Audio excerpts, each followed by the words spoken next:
Hey guys, so we're doing a mini tea, but we have a lot of stories to get through. I genuinely don't know if I'm going to fit all of these in, so I guess we'll wait and see. I have nothing to say in my introduction today, so some of you might be very happy about that. Follow me on Instagram and Twitter and subscribe and give this video a thumbs up. Wow, I have so many expectations from you guys today. It's unreal. I'm so sorry for putting this much pressure on you, but please do all of the above.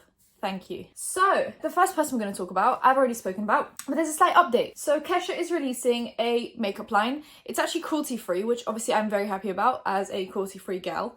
But I already kind of was a skeptic when it comes to this makeup line. I didn't think it was a passion project. I didn't think it was something that she wanted to do for her whole career, and this is what she's been building up to.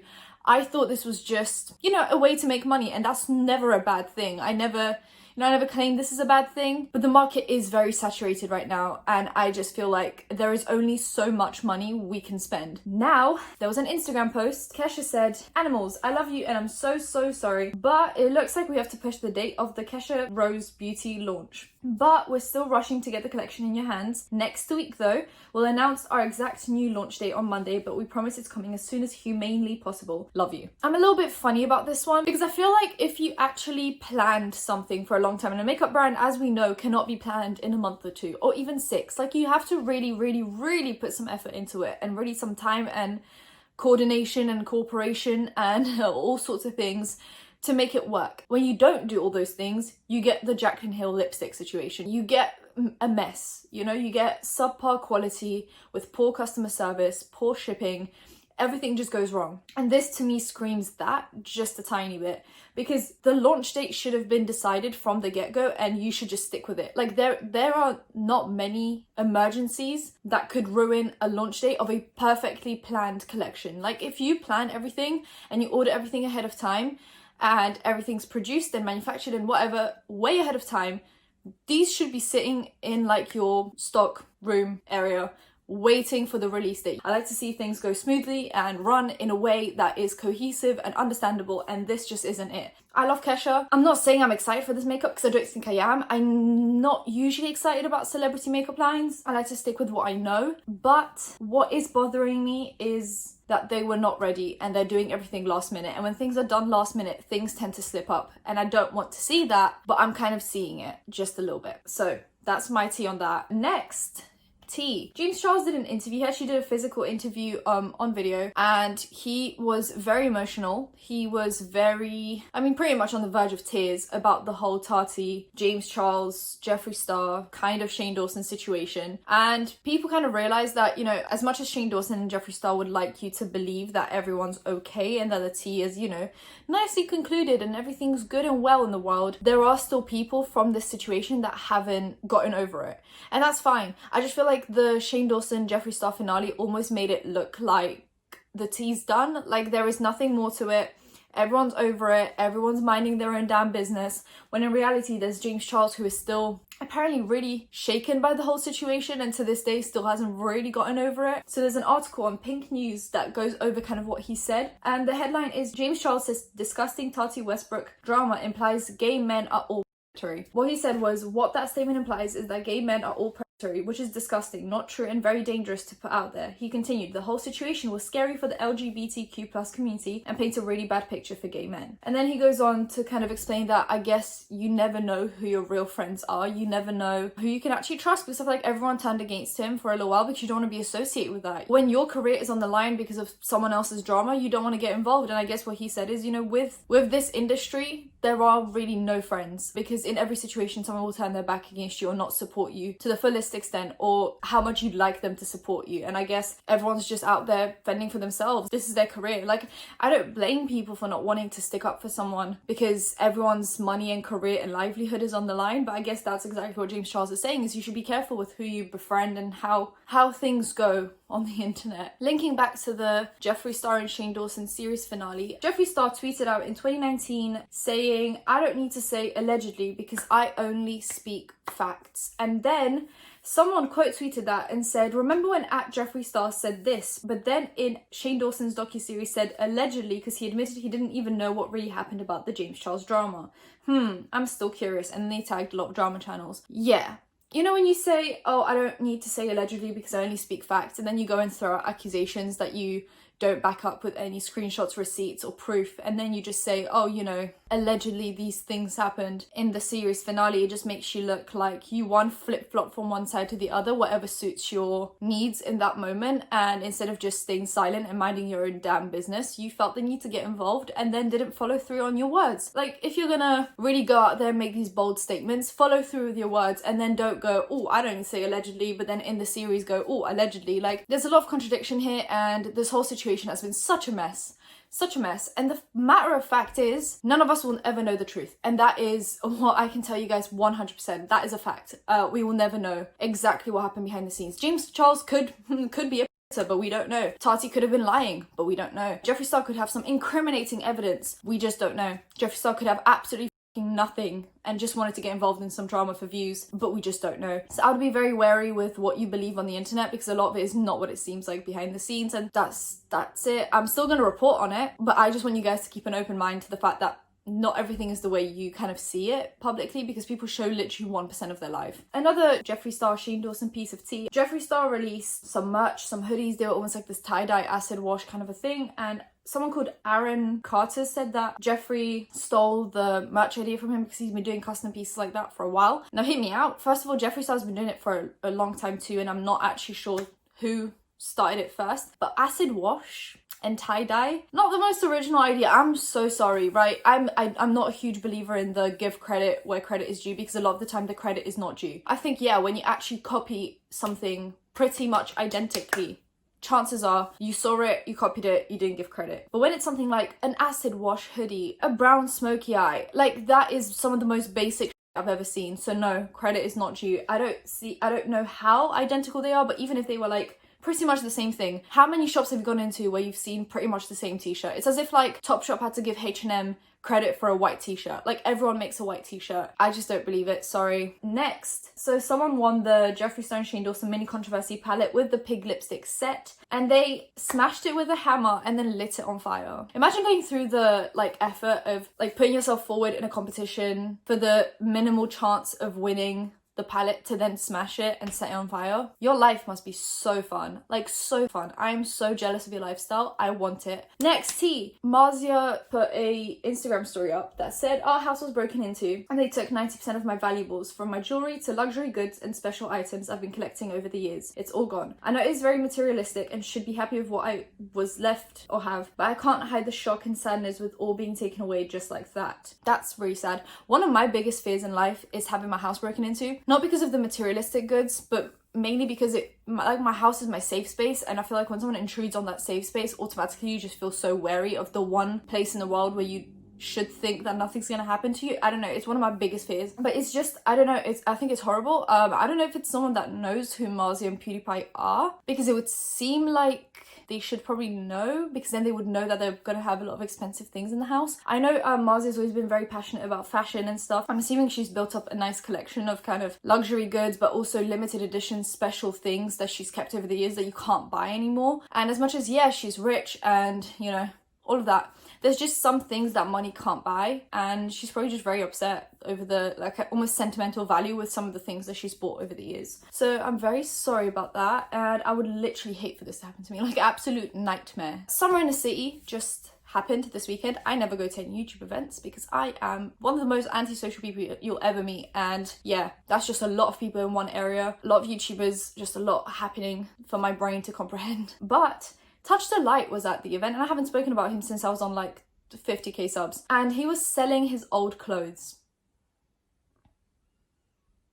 I'm just really confused. I don't know why people are turning a YouTube event into like a charity shop. I mean, if you have some clothes you don't want to wear, sell them on eBay or like take them to a charity shop. I don't know why you'd want to sell your old clothes to your fans, and why would anyone want to buy? I'm so confused. You will never buy used clothes by me unless it's like eBay and you just so happen to come across my old shit. I like sell merch, or just go there and meet your fans of the kindest heart, like, you know, it just like you're gonna go there and be like, haha, I love you guys so much, but also can you just buy my old clothes because they're taking up a little bit too much space in my wardrobe, and thanks guys, bye, see you next year. It's just like, can you please give him a hug, take a picture and move on with your life? I'm so confused. But anyway, he's probably just doing this for like retweets on Twitter or something. Like, he's probably just trying to get outraged, like always. But you know, whatever. Next T. That was so out of rhythm. Next T. What are we on? Ninja. Haven't spoken about him on my channel ever, so this will be an interesting one. Ninja is a Fortnite player, if you don't know. He like streams on Twitch. He's one of the biggest streamers there are. He moved from Twitch to the other one, the one that no one really knows. So he tweeted out saying, "I'll never understand how college and NFL football teams allow kickers that just miss kicks. I feel like there has to be pools of kickers in the USA that won't miss simple kicks, or snappers that won't miss the snaps. I don't know, man, it seems so silly. Would love opinions on this." Bear that in mind. The last sentence of that tweet is, "would love opinions on this." And then he gets opinions and he gets butthurt about it, as you do on the internet when you have a huge ego, because that's what Ninja probably has, a huge ego, and I'll bet some money on that. So someone replied saying, this is one of my favorite exchanges on the internet. So Ducky the Gamer, we stand Ducky the Gamer. I hope he's not like phobic or problematic or in any way, and if he is, we don't stand, but if he is an unproblematic king, then we stand. I'll never understand how pro Fortnite players just miss shots. I feel like there has to be pools of pro players who can just click on their hands and hit every shot with 100% accuracy. Just seems so silly. Oh, the sarcasm in this. Wow. I love it. Ninja replies, "This is the reply ever. Fortnite requires movement, editing, building, rotating, and hitting shots. They're not positions in Fortnite. A kicker's job is literally to kick." Horrible analogy, kind of embarrassing. He's making Fortnite, oh my god. This man, this man really just said, Fortnite is more difficult than professional football. I'm just so embarrassed. I'm so embarrassed by this community. Honestly, you're literally a Fortnite player. You're a Fortnite player. You play Fortnite. Can you tell I'm just a little bit angry? And then someone else replies saying, "This man just said Fortnite is harder than being an NFL kicker." And Ninja said, "No, I didn't, lol." Yes, you did. You've made millions of dollars from playing Fortnite. Why do you have to attack everyone else? Just mind your own damn business. I've been saying this for just mind your own damn business. God. Some other guy called Bryce replies to Ninja's original tweet and says, "I'm with you, but kicking is almost purely mental at the highest level. These guys can casually make 50+ yarders outside of game conditions, but it's a different thing entirely in the game." And Ninja replies saying, "Dude, I would be paying tens of thousands of dollars to get my kickers therapy and make him practice mediation." I think you meant meditation. Meditation with monks. Mediation is what you do in court. You know, like before you have a court hearing, you'll do mediation, and it's just talking between both sides to figure out negotiations. So definitely not mediation with monks, because that wouldn't help. Meditation with monks. In the off season, if it's a mental game, which it definitely is, secure that mental game. And then someone replies saying, "Wow, Ninja, you've thought of something nobody else has. Congrats, dude. You just unlocked the code to get the ultimate kicker." As if these professional football teams don't have teams of psychologists working on them. But I don't know if you realize, like, mental health is not that easy to conquer. I'm so confused by this whole thing. Someone else replies this, and these are all like verified people just roasting him. Not that makes a difference, but it's just like, even verified people are like, "We've had enough of you, chief. Please stop." Someone else replies to the original tweet and says, "By that logic, one would expect a very boring sport of golf with hardly any variety of tee-offs. Just swing, swing, swing, right? Every kickoff, pat, field goal is physically different, not to mention mental pressure." And Ninja goes, "I don't expect someone to hit a tiny ball accurately from 400 yards every time with wind considered. Actually, no." Can we get Ninja some English lessons, please? Clearly he's amazing at Fortnite and amazing at, you know, NFL stuff. Let's get him some English lessons. I'm so confused by this whole exchange. I feel like I mentioned this to begin with because he asked for opinions, and then he got said opinions and got very salty and defensive. Another hot take. I mentioned this before, and my favorite thing to watch is YouTubers complain about YouTube, because you have one of the most privileged lives and privileged jobs in the world. I mean, even actors, you know, have to be gone from home for like 6 or so months away from their families. They have to learn scripts, be actually good at acting. Well, not always, but you know, it's like a thing. And they get paid a lot of money, sure, but they do a lot of traveling. They're away from home all the time. YouTubers stay in their room, film a video, send it to the editor, and make millions of dollars, and yet they still complain. And this gives me the same amount of privilege, like privileged entitlement of Fortnite is so difficult, but why are these professional football players not doing their damn job? It's like, have you never missed a shot in Fortnite? I'm so confused. Is this what Ninja, does he just never miss a single shot? And does he actually genuinely think that playing Fortnite, a video game, is more difficult than being a professional player in any sports? Because if he does, then damn, we have reached a whole new low. And then Ninja goes and tweets out saying, "One thing I learned today is if I'm curious and unsure of something, is to never ask for the internet's opinion because I'm getting roasted." Yes, you're getting roasted because the entitlement and arrogance and ignorance jumped out. But what do I expect from someone like him? Obviously the ego's humongous on him, as we can all see. I'm waiting for all the Ninja fans to come at me, right the second. Next, Jaclyn Hill. So Jaclyn Hill tweets out randomly, unprovoked, unnecessary, "I feel like 2019 was the year that every single publicist looked at their A-list celebrity client and said, it's time to create a makeup line." And then she replied to that tweet saying, "To those of you trying to make this tweet into something it's not, calm down. Seriously, I'm clearly pointing out the obvious and not throwing shade. Stop trying to find alternative motives in everything I say. If I want to talk shit, I won't do it subliminally." It's funny that she's saying that. Like, yeah, I technically would agree if this was anyone else, but no one asked for your makeup line, and we saw how that went. So how about we stop the makeup shade, because you had one of the worst launches we have ever seen. So maybe just, once again, mind your own damn business and stay in your lane. How about that, Jaclyn Hill? How about that? People made a big deal because she spent 5.5k on her 3 nieces for Thanksgiving in Sephora, and people made a big deal, not really sure why, as if it's any of their business. Once again, mind your own business and stay in your lane. Thank you. But what is people's business is Jaclyn Hill's shipping again. Oh my god. So multiple people have received their orders in 2 different shippings, and what that means is they might actually have to pay double customs because it's 2 different boxes, because they can't package things in the same box. I'm not sure why. I'm not sure why these need to be sent out in 2 different shipments, and I'm not sure why she could have just put it into one box. But if people have to pay double customs, then that is a whole mess, and I don't know why people still to this day trust Jaclyn Hill to have a normal launch. We've already seen problems. We've been seeing problems since she launched these highlighters. I'm so confused why anyone still trusts her. Oh my god. Next tea, and I think it's the second to last. Olivia Jade is back. She posted a 2-minute long video, which I'm very happy about. I hate those I'm back 10-minute long videos where people just waffle. She made a 2-minute long video just saying, "I miss making YouTube videos. I want to be back." I can't really discuss anything that's been happening because it is a legal case in court. That's an ongoing case, so she can't talk about it, or that will jeopardize her parents' future and her future. But she does want to start making videos. The like to dislike ratio isn't awful. When I watched the video, I don't know what it's like now, but when I watched the video, it was on 440k. It had 44k likes and 4.9k dislikes, which isn't awful for the situation that it is. Now, do I feel bad for her? I mean, yeah, her parents are going to jail. Is it their fault? Yeah, but do I still feel bad for her? Absolutely. Do I think she gets a little bit too much blame for her parents' f-ups? Yeah. Even if she knew, she's still in her early 20s. She is bound to make some mistakes, and her parents should be the voice of reason and the moral compass in her life, and they just weren't. So if we're gonna blame anyone, 99.99% of the blame should go on her parents, and then 0.01 should go on her. Because she is an adult technically, but if your parents say, "Oh, we're gonna do this thing," chances are you're gonna trust them because they're your parents and they should know better. Next tea, and this is the last tea of the day. I'm so sorry guys, but I will see you hopefully soon. Alyssa Violet, oh god, this is a mess. Banks tweeted out saying, "I love you," randomly, because we love when people make those random tweets at absolutely no one. If you're gonna tell someone you love them, just message them. I don't know why people do these things over Twitter. I'm so confused.